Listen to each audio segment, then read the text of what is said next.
بسم اللہ الرحمن الرحیم۔ السلام علیکم ورحمۃ اللہ وبرکاتہ۔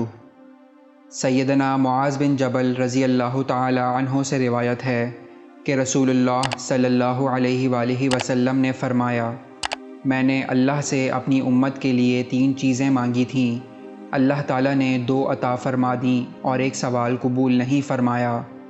نمبر 1، میں نے یہ مانگا تھا کہ میری امت پر بیرونی دشمن مسلط نہ ہو، اللہ نے مجھے یہ چیز عطا فرما دی۔ نمبر 2، میں نے اللہ سے یہ درخواست کی کہ انہیں غرق کر کے ہلاک نہ کرے، اللہ نے مجھے یہ چیز بھی عطا فرما دی۔ نمبر 3، میں نے سوال کیا کہ میری امت میں خانہ جنگی نہ ہو، اللہ تعالیٰ نے میری یہ درخواست قبول نہیں فرمائی۔